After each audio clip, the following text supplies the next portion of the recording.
70세의 아들 내 집에서 쫓겨났을 때 저는 30년간 모아둔 돈으로 다시 시작하기로 결심했습니다. 하지만 그때는 몰랐어요. 그 돈이 제 인생을 바꿀 줄은요. 이복수는 분식집 유리문 앞에 서서 한참을 망설였어요. 손에 쥔 열쇠가 유난히 무겁게 느껴졌죠. 30년을 매일 아침 열었던 이 문을 오늘은 마지막으로 닫아야 했어요. 가게 안으로 들어서자 익숙한 기름 냄새가 코끝을 스쳤습니다.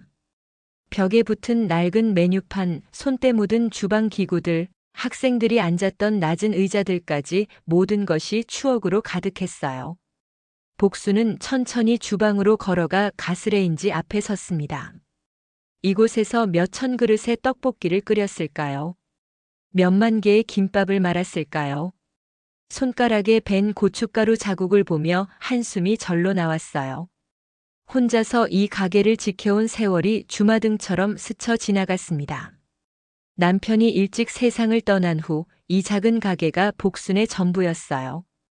아들 진수를 대학까지 보낸 것도 결혼시킨 것도 모두 이 분식집 덕분이었죠. 하지만 남편의 보험금과 30년간 한 푼, 두 푼 모은 돈을 합치면 제법 목돈이 되었어요. 복수는 그 돈을 은행 금고에 조용히 넣어두었습니다. 아들에게도 누구에게도 말하지 않았어요. 혹시 모를 일에 대비해서요. 이제 정말 끝이구나. 복수는 작게 중얼거리며 가게 한쪽에 쌓인 짐들을 바라봤습니다. 큰 박스 몇 개에 담긴 그릇들, 낡은 앞치마, 그리고 아들 진수가 어렸을 때 그려준 그림 한 장. 엄마 분식집 최고. 라고 삐뚤빼뚤하게 쓴 글씨가 아직도 선명했어요. 그때는 진수가 초등학교 2학년이었죠. 학교 끝나면 이 가게에 와서 숙제를 하고 복순이 만들어준 떡볶이를 먹으며 행복해하던 모습이 눈에 선합니다. 엄마, 우리 떡볶이가 세상에서 제일 맛있어요. 그 말 한마디에 힘들어도 웃을 수 있었어요. 복수는 그림을 조심스럽게 박스에 넣으며 눈시울이 붉어졌습니다. 이제 그 아들이 어느덧 40이 넘었고 자기 가정을 꾸렸어요. 서울에서 잘 살고 있다는 소식에 늘 기뻤지만 한편으로는 멀어진 것 같아 서운하기도 했죠. 요즘은 허리도 아프고 무릎도 시큰거려서 혼자 가게를 운영하기가 점점 힘들어졌어요. 새벽부터 저녁까지 서 있는 게 예전 같지 않았습니다. 어머니, 서울로 올라오세요. 제가 다 준비해놨어요. 며칠 전 아들 진수가 전화로 했던 말이 떠올랐습니다. 목소리가 밝았어요. 아들이 반겨준다는 것만으로도 감사했죠. 복수는 마지막으로 가게를 한 바퀴 둘러봤습니다. 학생들이 웃으며 떡볶이를 먹던 모습, 동네 아주머니들이 수다 떨던 모습, 바쁜 점심시간에 정신없이 일하던 자신의 모습까지 모든 게 스쳐 지나갔어요. 창밖으로 보이는 골목길도 맞은편 슈퍼도 익숙한 풍경들이 이제는 안녕을 고하는 것 같았습니다. 복수는 천천히 앞치마를 벗어 의자에 걸었어요. 30년을 함께한 이 낡은 앞치마와도 이제 작별이었습니다. 마지막으로 불을 끄며 복수는 작게 말했어요. 고마웠어, 내 인생. 가게가 어둠에 잠기는 순간 30년의 시간도 함께 저물어가는 것 같았습니다. 이복수는 기차 좌석에 앉아 창밖을 바라봤어요. 익숙한 시골 풍경이 점점 멀어지고 있었습니다. 30년을 살았던 동네가 작은 점이 되어 사라지는 모습을 보니 가슴 한편이 텅 빈 것 같았어요.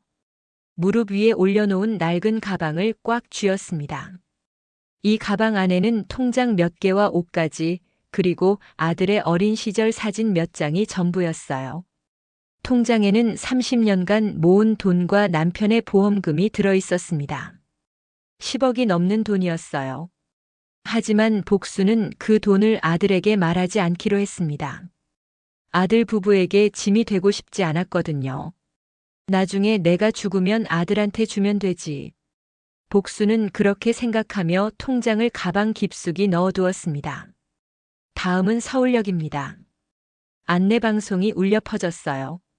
어머니 복수는 가방을 챙기며 천천히 일어났습니다. 무릎이 욱신거렸지만 꾹 참았어요. 기차에서 내리자 사람들로 가득한 서울역이 눈에 들어왔습니다. 시골에서는 볼 수 없는 빠른 발걸음, 시끄러운 소리, 낯선 풍경들이 복순을 압도했어요. 어디로 가야 할지 잠시 헤매던 복순의 눈에 익숙한 얼굴이 보였습니다. 아들 박진수가 손을 흔들며 다가왔어요. 정장 차림의 진수를 보니 반년 전보다 더 여위어 보였습니다. 엄마 복수는 아들의 얼굴을 보자 눈물이 핑 돌았어요. 마지막으로 본 지 반년이 넘었죠. 진수야, 잘 지냈니? 살이 빠진 것 같구나. 엄마, 걱정 마세요. 괜찮아요. 짐 제가 들게요. 아들 진수가 복순의 가방을 받아들며 걱정스러운 표정을 지었습니다. 복순은 고개를 저으며 웃었어요. 괜찮아, 엄마가 아직 팔팔하다.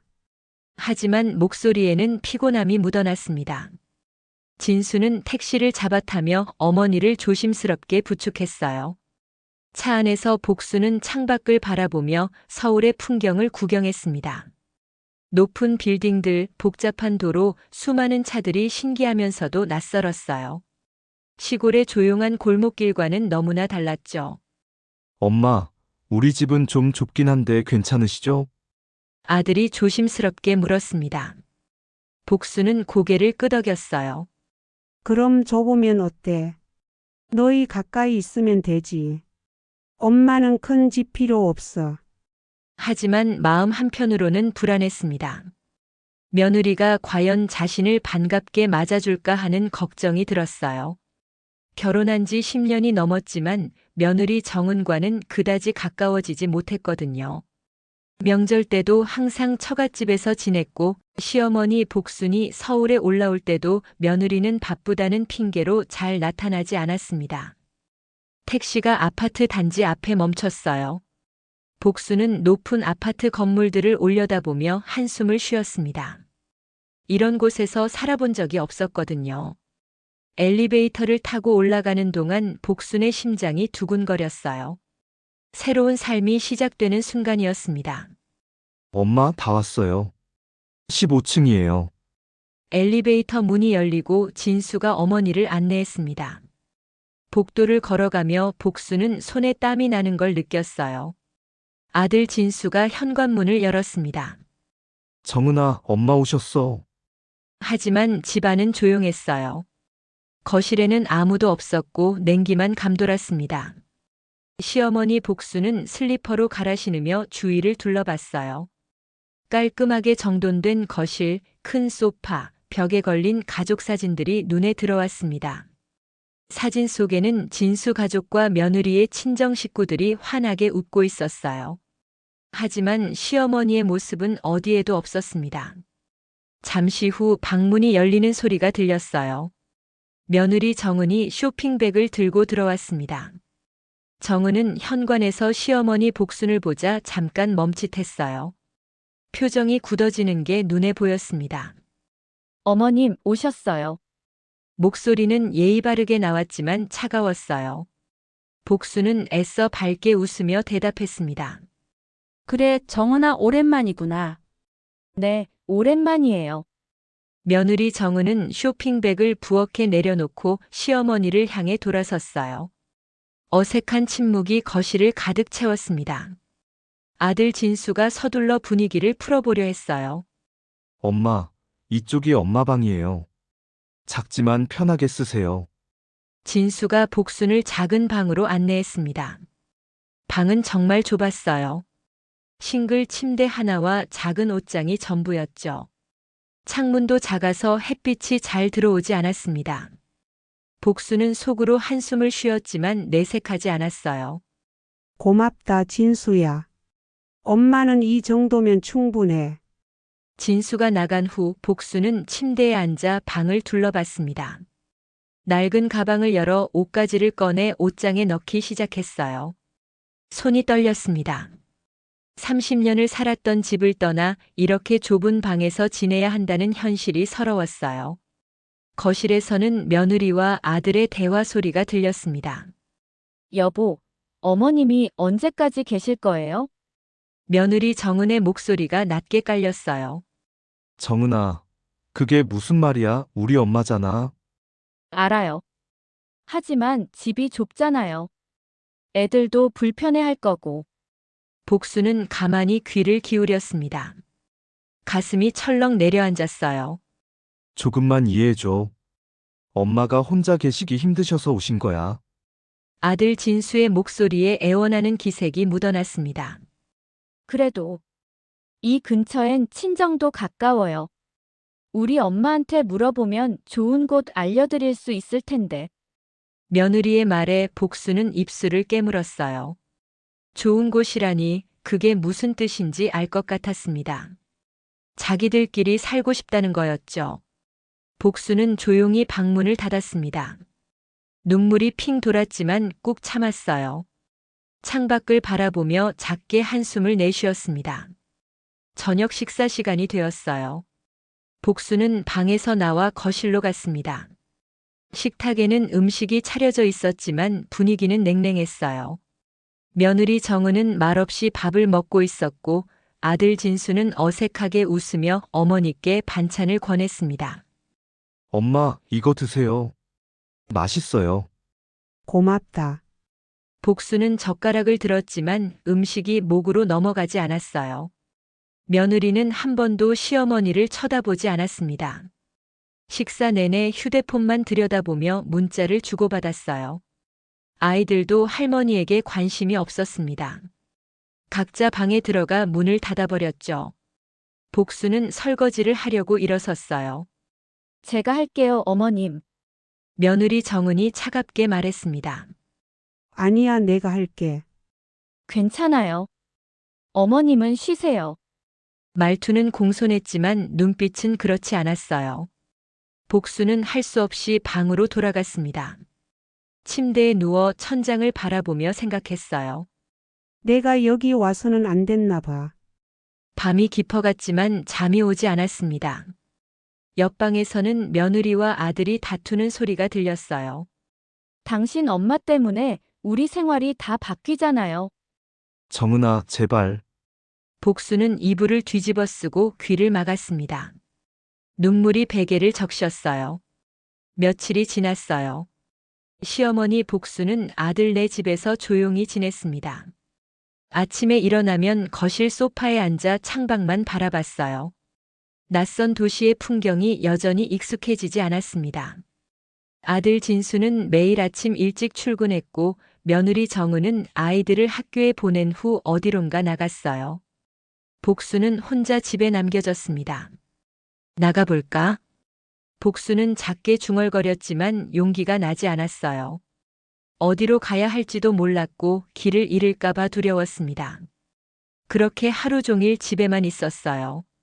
며느리 정은은 저녁때가 되어서야 돌아왔습니다. 손에는 반찬통이 가득 들려 있었어요. 어머님, 저 친정 다녀왔어요. 며느리가 부엌으로 들어가며 말했습니다. 복수는 거실에서 그 모습을 바라봤어요. 며느리는 친정에서 가져온 반찬들을 냉장고에 넣으며 전화 통화를 했습니다. 엄마, 잘 도착했어. 반찬 정말 맛있을 것 같아. 고마워. 목소리가 밝았어요. 아까 전까지 무표정했던 얼굴이 환하게 웃고 있었습니다. 복수는 가슴이 답답했어요. 며느리에게는 친정 어머니가 있고 자신에게는 시어머니가 있는데 왜 이렇게 다를까요? 저녁 식사 시간이 되었습니다. 식탁에는 며느리의 친정에서 가져온 음식들이 가득했어요. 우리 엄마가 직접 만드신 거예요. 정말 맛있어요. 며느리 정은이 자랑스럽게 말했습니다. 아들 진수도 고개를 끄덕이며 음식을 먹었어요. 장모님 손맛은 정말 최고야.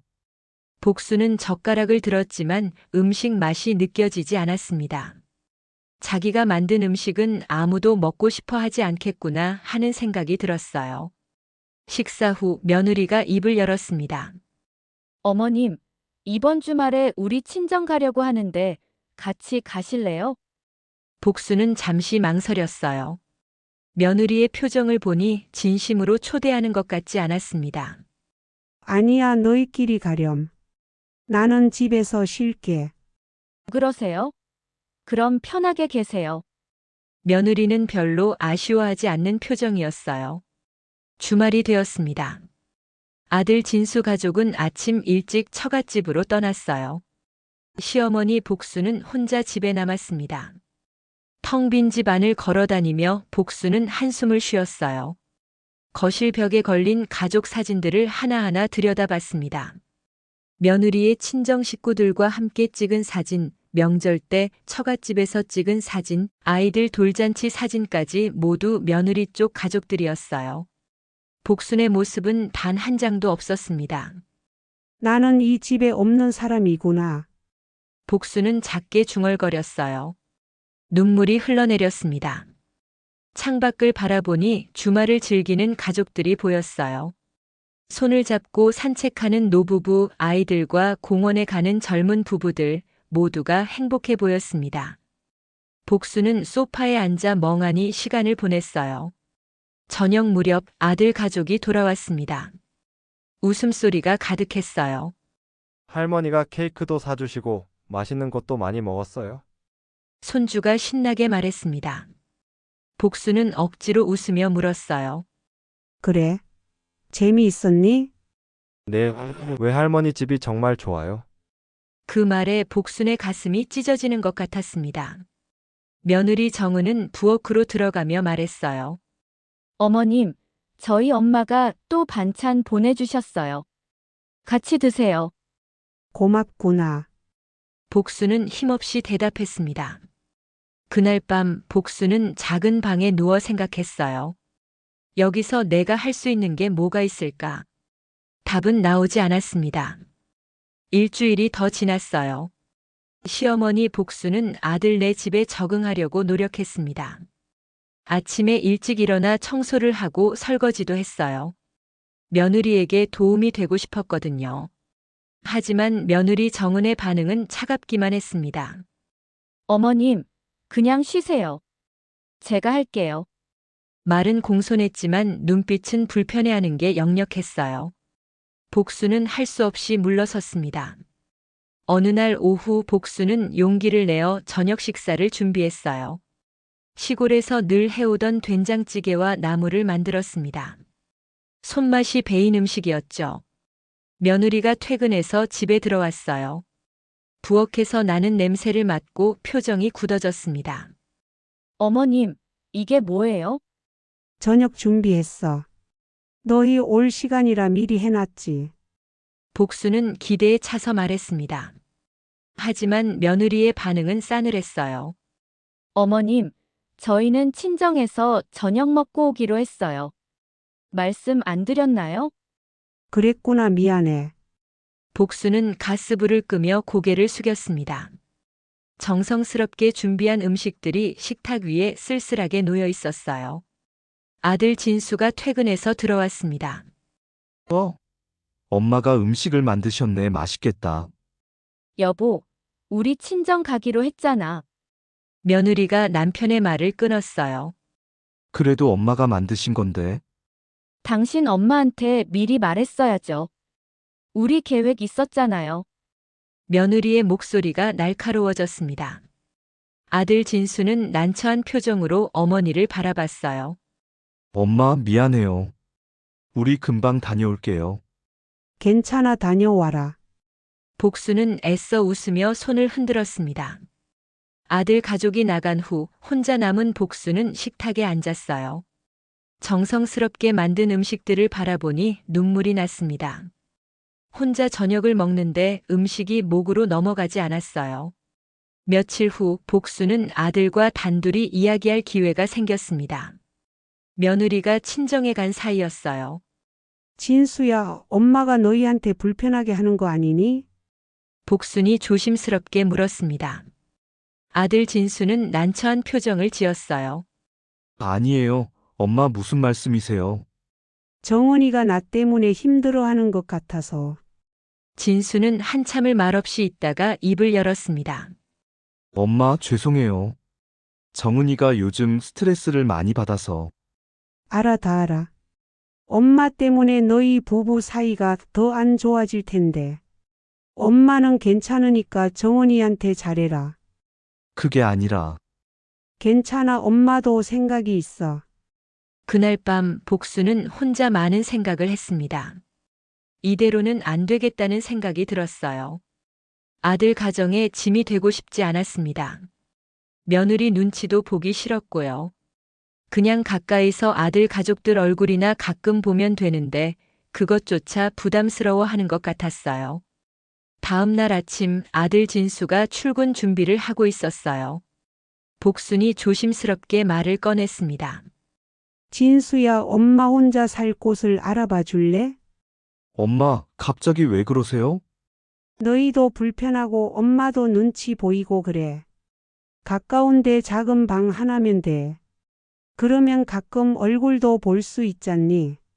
아들의 얼굴이 어두워졌어요. 하지만 부정하지는 않았습니다. 알겠어요. 엄마 제가 알아볼게요. 그 대답에 복순의 가슴이 무너져 내렸습니다. 일주일 후 아들 진수가 방을 구해왔어요. 역에서 멀고 계단도 가파른 곳이었습니다. 복수는 아들을 따라 그곳에 갔어요. 3층까지 좁은 계단을 올라가는데 숨이 찼습니다. 무릎이 시큰거렸지만 내색하지 않았어요. 엄마, 여기에요. 아들이 문을 열자 작은 원룸이 나타났습니다.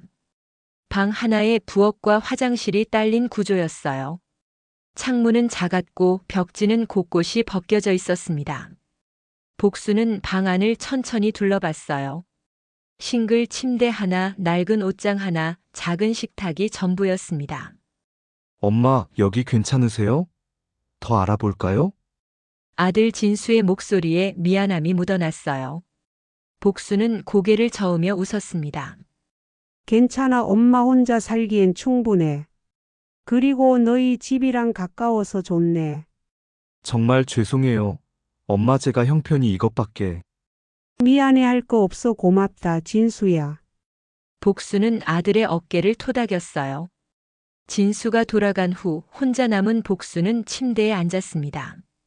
창밖을 바라보니 낡은 건물들만 보였어요. 시골에 탁 트인 하늘과는 너무 달랐습니다. 이제 정말 혼자구나. 복수는 작게 중얼거렸어요. 가방을 풀어 옷가지를 정리하기 시작했습니다. 손이 떨렸어요. 평생 일궈온 분식집도 떠나고 아들 내 집에서도 나와야 했던 현실이 서러웠습니다. 저녁이 되었어요. 복수는 작은 부엌에서 라면을 끓였습니다. 혼자 먹는 저녁이 이렇게 쓸쓸할 줄 몰랐어요. 예전엔 분식집에서 손님들과 이야기도 나누고 웃음소리도 가득했는데 이제는 아무 소리도 없었습니다. 밤이 되자 더 외로워졌어요. 복수는 침대에 누워 천장을 바라봤습니다. 천장에는 물 얼룩이 여기저기 번져 있었어요. 여기서 내가 뭘 하며 살아야 하지. 눈물이 흘러내렸습니다. 다음 날 아침 복수는 일찍 일어났어요. 할 일이 없었지만 그냥 누워있을 수는 없었습니다. 창문을 열고 밖을 내다봤어요. 사람들이 바쁘게 출근하는 모습이 보였습니다. 모두 자기 할 일이 있는데 자신만 덩그러니 남겨진 것 같았어요. 복수는 근처 슈퍼에 다녀오기로 했습니다. 계단을 내려가는데 다리가 후들거렸어요. 슈퍼에서 간단한 식료품을 사서 돌아오는 길 한 할머니를 만났습니다. 새로 이사 오셨어요? 할머니가 반갑게 인사했어요. 네, 며칠 전에 왔어요. 이 동네 오래됐어요. 불편한 거 있으면 언제든 물어보세요. 고맙습니다. 복수는 작게 미소 지었습니다. 그래도 말을 걸어주는 사람이 있다는 게 위안이 되었어요. 방으로 돌아와 장을 본 물건들을 정리했습니다. 냉장고는 텅 비어 있었고 부엌은 먼지투성이었어요. 복수는 걸레를 들고 청소를 시작했습니다. 움직이고 있으니 조금 나아지는 것 같았어요. 오후가 되자 아들에게서 전화가 왔습니다. 엄마, 잘 지내세요? 불편한 거 없으세요? 응, 잘 지내고 있어. 걱정 마. 죄송해요, 엄마. 제가 더 자주 찾아뵐게요. 괜찮아. 너도 바쁜데 신경 쓰지 마. 전화를 끊고 나니 더 허전했어요. 아들의 목소리에서 미안함이 느껴졌지만 그것이 오히려 복순을 더 슬프게 만들었습니다. 저녁이 되어 다시 혼자 식사를 했어요. 라면 한 그릇이 전부였습니다. 예전 같으면 분식집에서 이맘때쯤 손님들로 북적거렸을 텐데 지금은 정막만 가득했어요. 밤에 누워서도 잠이 오지 않았습니다. 낯선 소음들이 귀에 거슬렸어요. 옆집에서 들리는 TV 소리, 위층에서 들리는 발소리, 모든 게 불편했습니다. 이렇게 살아야 하나. 복수는 이불을 뒤집어 쓰고 눈을 감았어요. 한 달이 흘렀어요. 시어머니 복수는 좁은 원룸에서 하루하루를 보냈습니다. 아침에 일어나면 할 일이 없었어요. 청소도 금방 끝나고 빨래도 얼마 없었습니다. 오후가 되면 복수는 작은 공원 벤치에 앉아 시간을 보냈어요. 다른 할머니들이 모여 이야기를 나누는 모습을 멀리서 바라봤습니다. 끼어들 용기는 나지 않았어요. 어느 날 아들 진수에게서 전화가 왔습니다. 엄마, 오늘 저녁에 우리 집으로 오세요. 같이 밥 먹어요. 그래. 알았다. 복수는 오랜만에 기분이 좋아졌어요. 아들네 집에 가는 길 슈퍼에 들러 과일을 샀습니다. 손주들 먹으라고요. 아들네 집 현관문을 열고 들어서는데 며느리 정은이 보였어요. 표정이 좋지 않았습니다. 어머님 오셨어요. 그래, 정은아. 복수는 과일 봉지를 내밀었어요. 애들 먹으라고 샀다. 고맙습니다. 며느리는 봉지를 받아들고 부엌으로 갔습니다. 저녁 식사는 어색했어요. 며느리는 말이 없었고 아들은 분위기를 띄우려 애쓰는 게 역력했습니다. 식사 후 며느리가 갑자기 입을 열었어요. 어머님, 혹시 통장 같은 거 가지고 계세요? 복수는 깜짝 놀랐습니다. 통장. 왜 그걸 물어보니? 아니, 저희가 도와드릴 수 있는지 알아야 할 것 같아서요. 요즘 생활비는 어떻게 하세요? 며느리 정은의 목소리에 뭔가 날카로운 게 섞여 있었어요. 복수는 잠시 망설이다 대답했습니다. 조금 있어 분식집 하면서 모아둔 거. 얼마나 있으세요? 며느리의 질문이 직접적이었습니다. 아들 진수가 끼어들었어요. 여보, 그건 좀. 당신은 가만히 있어요. 어머님, 솔직하게 말씀해 주세요. 저희가 알아야 계획을 세우죠. 복수는 불편한 마음에 눈을 내리깔았어요. 많지 않아, 그냥. 앞으로 병원비나 쓰려고 모아둔 거야. 병원비요? 어머님, 지금 아프세요? 며느리의 목소리가 더 날카로워졌습니다. 아니, 아직은. 그냥 혹시 모를 일에 대비해서. 며느리 정은은 팔짱을 끼고 시어머니를 바라봤어요. 어머님, 없는 줄 알았는데. 돈이 있으시면 왜 저희한테 짐이 된다고 하셨어요? 정은아, 아들이 급하게 말렸지만 며느리는 멈추지 않았습니다. 저희 친정에서는 집도 사주셨는데 시댁에서는 뭐 해주신 게 있나요? 돈도 있으시면서 왜 저희한테만 부담을 주세요? 복수는 가슴이 무너지는 것 같았어요. 눈물이 핑 돌았습니다. 미안하다. 내가 너희한테 짐이 되고 싶지 않아서. 짐이 되기 싫으면 그 돈으로 요양원이라도 알아보시죠. 왜 저희를 힘들게 하세요? 정은아, 제발 그만해. 아들 진수가 소리를 질렀어요. 며느리는 입술을 깨물며 방으로 들어가 버렸습니다. 복수는 떨리는 손으로 가방을 집었어요. 엄마, 괜찮아, 진수야, 엄마가 간다. 엄마 죄송해요. 정은이가 요즘 스트레스를 많이 받아서. 알아. 다 알아. 복수는 현관문을 열고 나갔어요. 엘리베이터를 타고 내려오는 동안 눈물이 멈추지 않았습니다.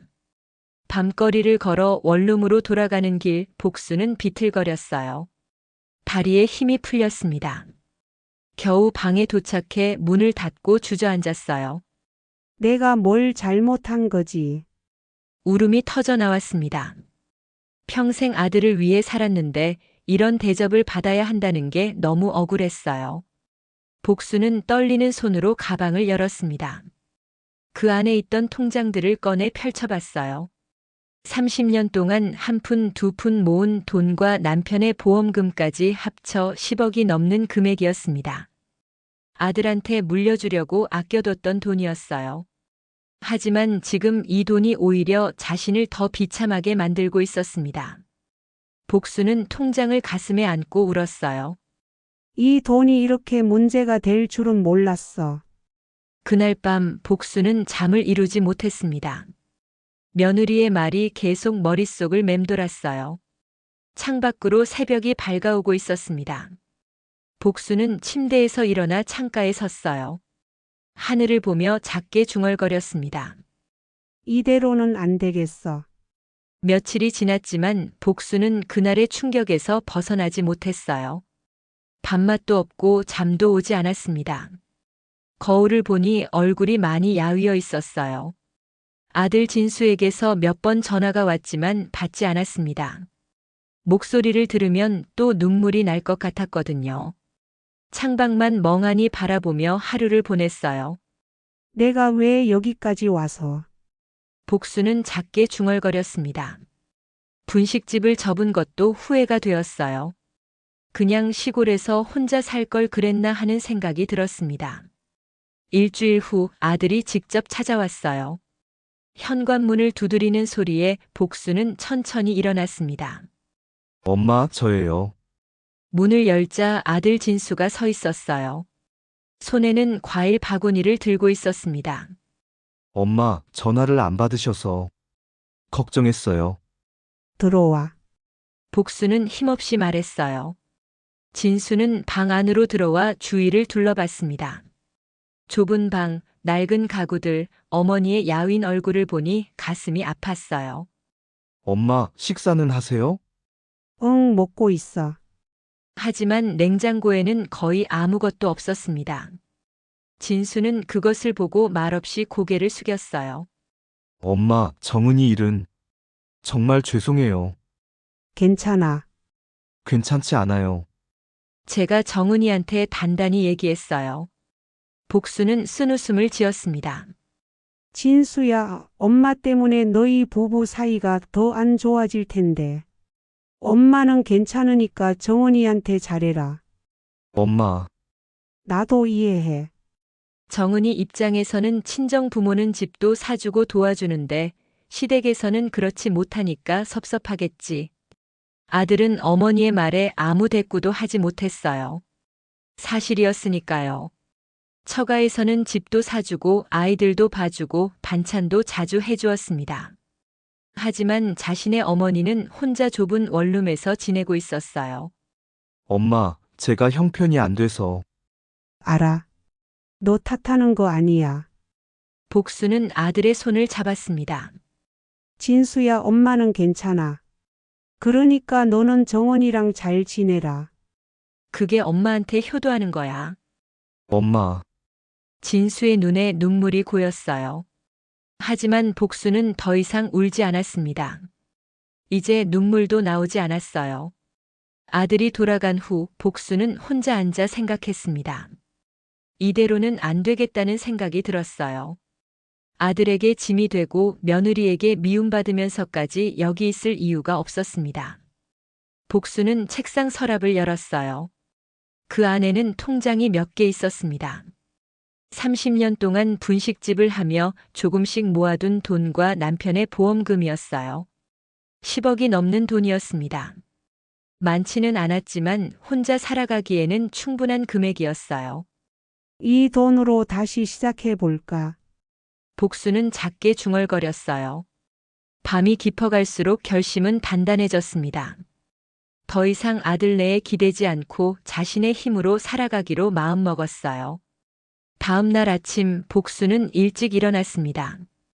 오랜만에 씻고 단정하게 옷을 입었어요. 거울을 보니 지친 얼굴이었지만 눈빛만은 살아있었습니다. 이복순, 너는 할 수 있어. 스스로에게 말했어요. 복수는 가방을 챙기고 밖으로 나갔습니다. 부동산을 찾아가기로 했어요. 시골로 내려가서 작은 가게라도 하나 차리면 될 것 같았습니다. 평생 해온 일이니까요. 거리를 걸으며 복수는 고개를 들었어요. 하늘이 맑았습니다. 오랜만에 느껴보는 희망 같은 게 가슴속에서 피어올랐어요. 그래, 다시 시작하자. 복순의 발걸음이 조금씩 가벼워졌습니다. 며칠 후 복순은 시골 버스터미널 근처 부동산에 전화를 걸었어요. 30년을 살았던 그 동네였습니다. 낯익은 목소리가 들려왔어요. 여보세요? 사장님, 저 이복순이에요. 혹시 작은 가게 자리 있나요? 아, 복순 씨. 오랜만이네요. 가게요?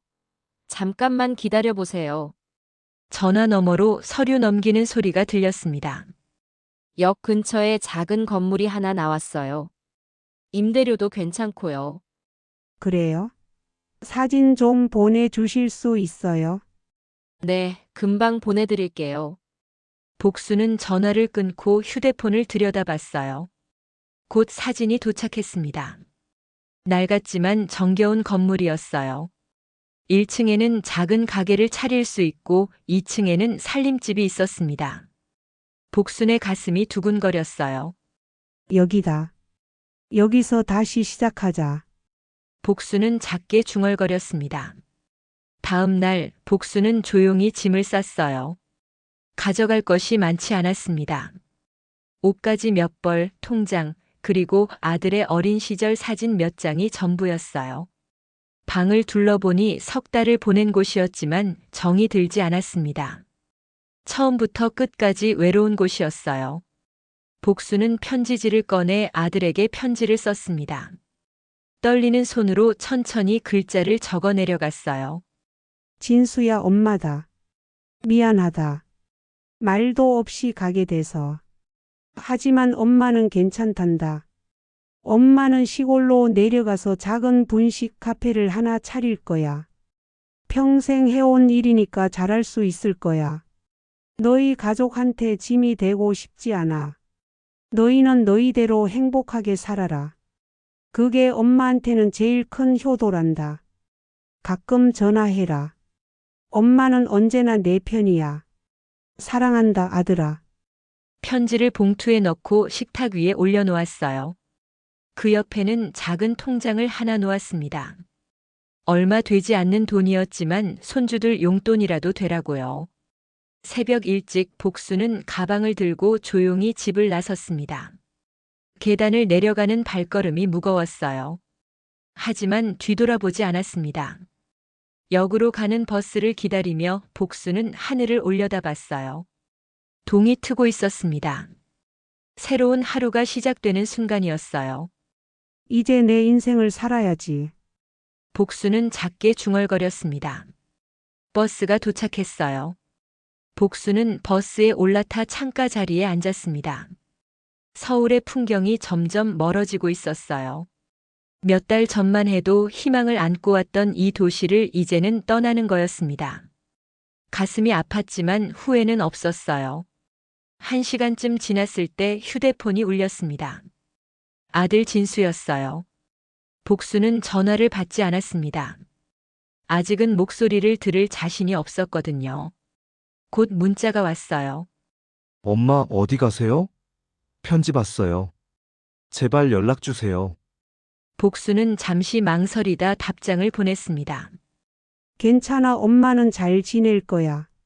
너도 잘 살아라. 짧은 답장이었지만 그게 전부였어요. 더 이상 할 말이 없었습니다. 기차역에 도착했을 때는 오전 10시였어요. 복수는 시골행 기차표를 끊었습니다.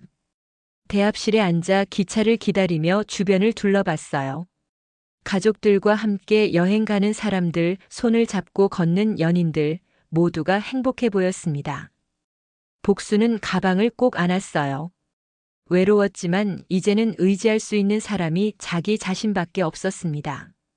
이복순, 너는 강한 사람이야. 할 수 있어. 스스로에게 말하며 용기를 냈어요. 기차가 들어왔습니다. 복수는 자리에 앉아 창밖을 바라봤어요. 기차가 출발하고 서울이 점점 작아졌습니다. 아들과의 추억들도 며느리와의 아픈 기억들도 모두 멀어지고 있었어요. 복수는 눈을 감았습니다. 앞으로 무엇이 기다리고 있을지 몰랐지만 두렵지는 않았어요. 평생 혼자 힘으로 살아왔으니까요. 다시 시작이야. 복수는 작게 웃으며 중얼거렸습니다. 시골 버스터미널에 도착했을 때는 오후였어요. 복수는 가방을 들고 천천히 내렸습니다. 익숙한 공기가 코끝을 스쳤어요. 서울과는 다른 편안한 냄새였습니다. 부동산 사장님이 마중을 나왔어요. 복순 씨, 오랜만이에요. 사장님 고맙습니다. 짐이 이게 다예요? 가볍게 오셨네요. 복수는 쓸쓸하게 웃었어요. 네, 필요한 것만 챙겼어요. 부동산 사장님의 차를 타고 가게로 향했습니다. 창밖으로 보이는 풍경이 그리웠어요. 낮은 건물들, 논밭, 천천히 걷는 사람들까지 모든 게 정겨웠습니다. 여기에요. 차가 멈춘 곳은 역 근처 작은 건물이었어요. 복수는 차에서 내려 건물을 올려다봤습니다. 페인트가 벗겨진 낡은 건물이었지만 나쁘지 않았어요. 1층이 가게 자리고 2층이 살림집이에요. 한번 들어가 보실래요? 네. 문을 열고 들어가자 먼지 냄새가 났어요. 오랫동안 비어있던 공간이었습니다. 하지만 복순의 눈에는 가능성이 보였어요. 여기를 깨끗이 정리하고 테이블을 놓고 주방을 만들면 괜찮은 분식 카페가 될 것 같았습니다. 마음에 드세요? 네, 여기로 할게요. 복수는 단호하게 말했어요. 계약을 마치고 열쇠를 받았습니다. 손에 쥔 열쇠가 묵직했어요. 새로운 시작의 무게였습니다. 사장님이 돌아간 후 복수는 혼자 가게 안을 둘러봤어요. 먼지가 쌓인 바닥, 낡은 벽지, 깨진 창문까지 손볼 곳이 많았습니다. 하지만 두렵지 않았어요. 하나씩 하면 되지. 복수는 근처 철물점에 가서 청소도구를 샀어요. 그리고 동네 청년 몇 명을 불러 큰 청소를 부탁했습니다. 70세 할머니가 혼자 하기엔 힘든 일들이었거든요. 며칠에 걸쳐 청소가 끝나고 복수는 인테리어 업체를 불렀어요. 벽지를 새로 바르고 바닥도 깨끗하게 정리했습니다. 중고 가구점에서 테이블과 의자를 샀어요. 주방 기구도 하나씩 장만했습니다. 10억이 있었기에 좋은 시설로 갖출 수 있었어요. 하지만 복수는 소박하게 꾸몄습니다. 너무 화려하지 않게 편안하고 따뜻한 분위기로요.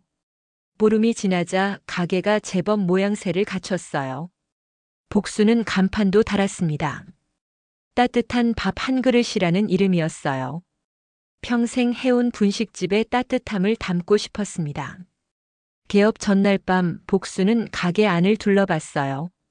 깨끗하게 정돈된 테이블, 새로 산 주방 기구들, 벽에 걸린 메뉴판까지 모든 게 새로웠습니다. 내일부터 진짜 시작이구나. 가슴이 두근거렸어요. 설렘과 두려움이 섞인 감정이었습니다. 복수는 2층 살림집으로 올라갔어요. 작은 방 하나와 부엌 화장실이 있었습니다. 서울의 원룸보다는 조금 나았어요. 창문을 열자 시원한 바람이 들어왔습니다. 밤하늘에는 별이 반짝이고 있었어요. 서울에서는 볼 수 없던 밤하늘이었습니다. 복수는 창가에 서서 별을 바라봤어요. 여보, 하늘에서 지켜봐줘. 내가 잘할 수 있게. 돌아가신 남편에게 속삭였습니다.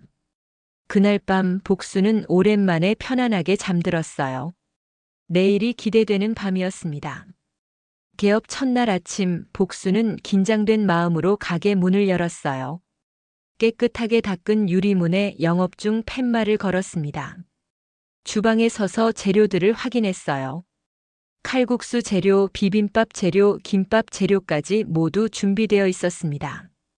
첫 손님이 올까 하는 기대와 불안이 교차했어요. 1시간쯤 지났을 때 문이 열렸습니다. 일주일 전에 봤던 동네 할머니였어요. 개업하셨네요. 축하해요. 고맙습니다. 들어오세요. 칼국수 하나 주세요. 복순의 첫 손님이었어요. 손이 떨렸지만 정성스럽게 칼국수를 끓였습니다. 30년 동안 해온 솜씨였어요. 구수한 국물 향이 가게 안을 가득 채웠습니다. 여기요. 할머니 앞에 칼국수를 놓았어요. 할머니는 한 입 먹더니 눈이 휘둥그레졌습니다. 어머, 이거 정말 맛있네요. 진짜 옛날 손맛이에요. 그래요? 다행이네요. 복수는 환하게 웃었어요. 오랜만에 느끼는 뿌듯함이었습니다. 할머니가 돌아간 후 소문이 퍼졌는지 손님들이 하나둘 찾아왔어요. 동네 할아버지, 중학생들, 젊은 엄마까지 다양했습니다. 사장님, 비빔밥 하나요? 김밥 2줄 포장해 주세요. 복수는 바쁘게 움직였어요. 손님들을 맞이하고 음식을 만들고 계산을 하느라 정신이 없었습니다. 하지만 행복했어요. 이렇게 바쁜 게 얼마만인지 모르겠었습니다. 저녁 때가 되어 마지막 손님이 나가고 복수는 의자에 앉았어요. 다리가 후들거렸지만 마음은 가벼웠습니다. 오늘 하루도 잘 보냈네. 복수는 작게 웃으며 중얼거렸어요. 일주일이 지나자 단골 손님들이 생기기 시작했습니다. 매일 아침 칼국수를 먹으러 오는 할아버지, 학교 끝나고 김밥을 사러 오는 학생들, 점심시간에 비빔밥을 포장해 가는 직장인들까지 다양했어요. 사장님, 여기 음식이 진짜 맛있어요. 어머니 손맛 같아요. 한 손님이 말했습니다. 복수는 그 말에 가슴이 뭉클했어요. 누군가에게 필요한 사람이 된다는 게 이렇게 기쁜 일인지 몰랐습니다. 한 달쯤 지났을 때 복수는 메뉴를 하나 더 추가했어요. 할머니 손맛 비빔밥이었습니다. 직접 무친 나물과 따뜻한 밥, 그리고 고추장을 넣어 비벼주는 메뉴였어요. 이것도 손님들에게 인기가 좋았습니다. 사장님, 이거 먹으면 우리 엄마 생각나요. 젊은 손님 하나가 눈시울을 붉히며 말했어요. 복수는 그의 어깨를 토닥였습니다. 많이 드세요. 힘내고요. 이렇게 손님들과 이야기를 나누는 것도 즐거웠어요. 서울에서 혼자 외롭게 지낼 때와는 완전히 달랐습니다. 어느 날 저녁 가게 문을 닫고 2층으로 올라가는데 휴대폰이 울렸어요. 아들 진수였습니다. 엄마 잘 지내세요? 응, 잘 지내고 있어. 엄마, 제가 주말에 내려가도 될까요? 복수는 잠시 망설였어요. 아직 아들을 만날 준비가 되지 않았습니다. 아직은. 조금 더 있다가 와라. 엄마가 자리 잡고 나면 그때. 알겠어요, 엄마. 건강 챙기세요. 전화를 끊고 복수는 창밖을 바라봤어요. 별이 반짝이고 있었습니다. 아들이 보고 싶기도 했지만 아직은 혼자만의 시간이 필요했어요. 상처를 치유하고 자신을 찾는 시간이요. 2달이 지나자 따뜻한 밥 한 그릇은 동네에서 제법 유명해졌어요. SNS에 소문이 나면서 젊은 손님들도 많이 찾아왔습니다. 할머니, 사진 찍어도 돼요? 그럼 얼마든지. 복수는 손님들과 함께 사진도 찍고 이야기도 나눴어요. 가게는 점점 활기차졌습니다. 복순의 얼굴에도 생기가 돌았어요. 서울에서 야위고 지쳤던 모습은 온데간데 없었습니다. 사장님, 여기 정말 좋아요. 음식도 맛있고 분위기도 따뜻해요. 손님들의 칭찬에 복수는 환하게 웃었습니다. 고맙습니다. 자주 오세요. 그날 밤 복수는 하루 매출을 정리하며 생각했어요. 나도 할 수 있구나. 혼자서도. 계절이 바뀌고 또 바뀌었어요. 복순이 시골로 내려온 지 1년이 지났습니다. 따뜻한 밥 한 그릇은 이제 동네에서 빼놓을 수 없는 명소가 되었어요. 아침 일찍부터 저녁 늦게까지 손님들로 북적거렸습니다. 복수는 이제 훨씬 건강해 보였어요. 얼굴에는 생기가 돌았고 움직임도 가벼워졌습니다. 매일 손님들과 이야기를 나누고 음식을 만들고 웃으며 지내는 것이 복순을 젊게 만들었어요. 사장님, 오늘도 칼국수 하나요? 단골 할아버지가 들어오며 환하게 웃었습니다. 네, 금방 나갑니다. 복순도 밝게 대답했어요. 이제는 모든 것이 익숙했습니다. 어느 토요일 오후였어요. 복순은 평소처럼 주방에서 육수를 끓이고 있었습니다. 그때 가게 문이 열렸어요. 복순은 고개를 들었다가 그 자리에 얼어붙었습니다. 아들 진수가 서 있었어요. 그리고 그 옆에는 며느리 정은과 손주들도 함께 있었습니다. 엄마. 진수의 목소리가 떨렸어요. 복수는 잠시 말없이 아들을 바라봤습니다. 1년 만에 보는 얼굴이었어요. 진수는 많이 야위어 있었고 며느리 정은은 고개를 숙이고 있었습니다. 들어와라. 복수는 짧게 말했어요. 목소리가 떨렸지만 애써 침착하게 말했습니다. 아들 가족은 조심스럽게 자리에 앉았어요. 손주들은 할머니를 보며 어색하게 웃었습니다. 복수는 주방으로 들어가 칼국수를 끓이기 시작했어요. 손이 떨렸지만 정성스럽게 음식을 만들었습니다. 잠시 후 따뜻한 칼국수를 식탁에 놓았어요. 먹어라. 엄마. 아들 진수가 입을 열려 했지만 복수는 손을 내저었습니다. 일단 먹고 이야기하자. 식탁에는 무거운 침묵이 흘렀어요. 며느리 정은은 칼국수를 한 숟가락 뜬 후 눈물을 글썽였습니다. 어머님, 정말 죄송합니다. 복수는 며느리를 바라봤어요. 정은의 눈에는 진심 어린 후회가 보였습니다. 어머님, 제가 정말 잘못했어요. 용서해 주세요. 며느리가 고개를 숙였어요. 목소리가 떨렸습니다. 아들 진수도 일어나 어머니 앞에 무릎을 꿇었어요. 엄마, 죄송해요. 제가 못난 아들이에요. 엄마를 지켜드리지 못했어요. 복수는 말없이 두 사람을 바라봤습니다. 가슴속에 쌓였던 서러움이 올라왔지만 동시에 안쓰러운 마음도 들었어요. 일어나라. 다른 손님들 보기 민망하잖니. 엄마, 밥이나 먹어. 식겠다. 복수는 담담하게 말했어요. 식사가 끝나고 손님들이 모두 나간 후였습니다. 복수는 아들 가족과 마주 앉았어요. 며느리 정은이 조심스럽게 입을 열었습니다. 어머님, 저희가 뒤늦게 알았어요. 어머님이 가지신 재산이. 복수는 며느리를 조용히 바라봤어요. 정은이 말을 이었습니다. 10억이 넘는다는 걸 저희가 너무 몰랐어요. 어머님이 그렇게 큰 돈을 평생 모으셨는데 그래서 이제 와서 찾아온 거니? 복순의 목소리가 차갑게 나왔어요. 며느리는 고개를 숙였습니다. 솔직히 처음엔 그 생각도 있었어요. 하지만 진짜로 반성했어요. 제가 너무 이기적이었어요. 정은아. 복순이 며느리의 이름을 불렀습니다. 돈 때문에 온 거든 진심으로 반성해서 온 거든 그건 중요하지 않아. 중요한 건 이제 어떻게 살 거냐는 거야. 며느리는 눈물을 흘렸어요. 어머님, 앞으로 잘하겠습니다. 제가 정말 잘못했어요. 진수가 먼저 입을 열었습니다. 엄마, 이제 우리가 도울게요. 엄마 혼자 이렇게 힘들게 사시면 안 돼요. 복수는 고개를 저었어요. 아니다. 엄마는 괜찮아. 엄마, 제발. 진수야, 엄마 봐. 엄마가 불행해 보이니? 복수는 환하게 웃으며 말했습니다. 아들은 어머니의 얼굴을 자세히 들여다봤어요.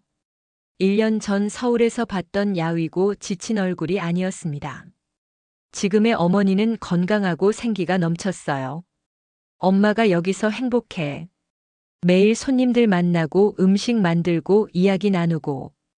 이게 엄마가 원하던 삶이야. 하지만 엄마, 너희가 잘 사는 게 엄마한테는 제일 큰 효도란다. 복수는 아들의 손을 잡았어요.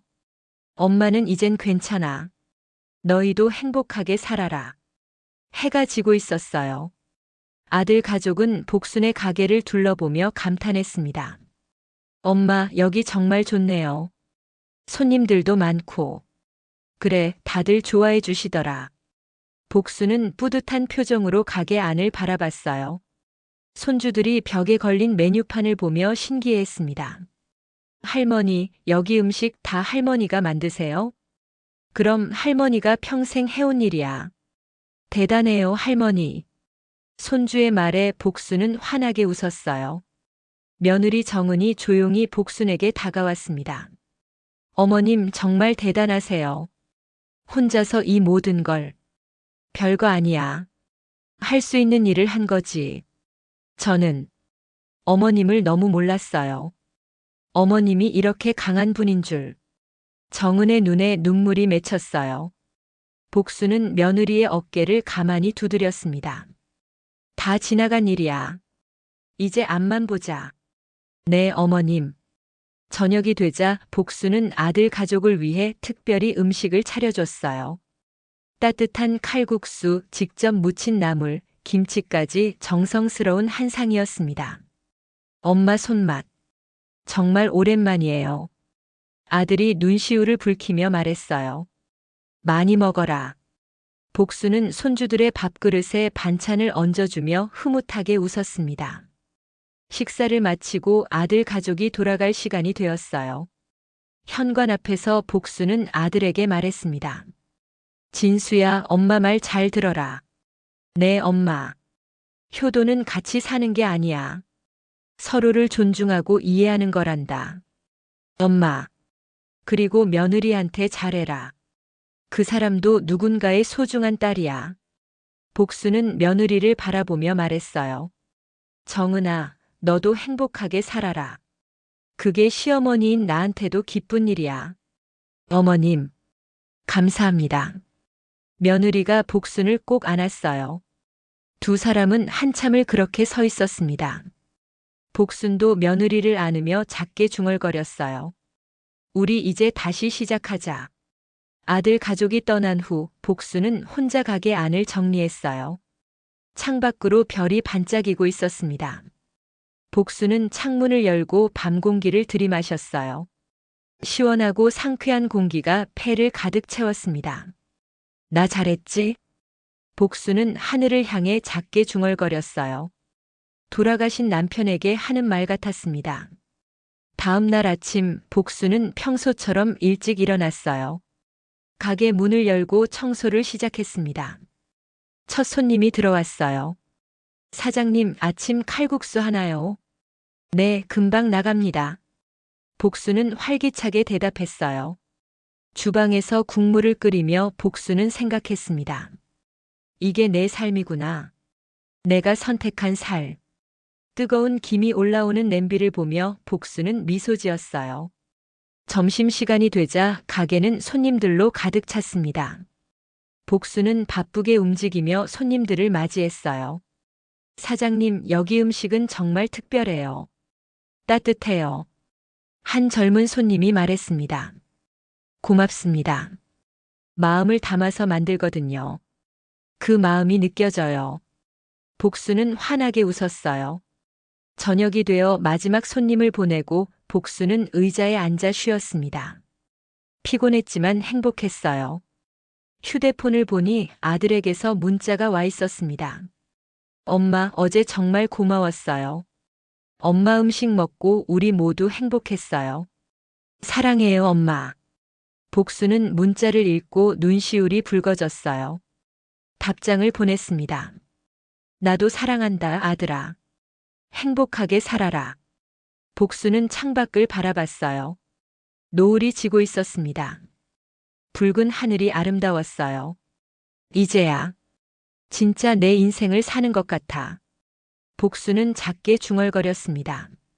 70세에 새로 시작한 삶이었지만 이게 진짜 자신의 삶 같았어요.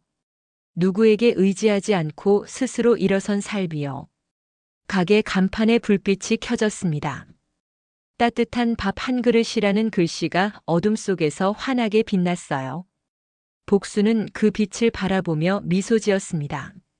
나이는 숫자일 뿐이에요. 우리에게는 언제나 새로운 시작의 기회가 있습니다. 중요한 건 포기하지 않는 용기예요. 복수는 그것을 증명해 보였습니다. 70세의 나이에도 혼자 힘으로 일어서서 새로운 삶을 만들어낸 거예요. 그날 밤 복수는 편안하게 잠들었습니다. 내일도 손님들이 찾아올 거예요. 따뜻한 밥 한 그릇을 먹으러 복순의 미소를 보러요. 그렇게 복순의 하루가 그리고 새로운 인생이 계속되고 있었습니다.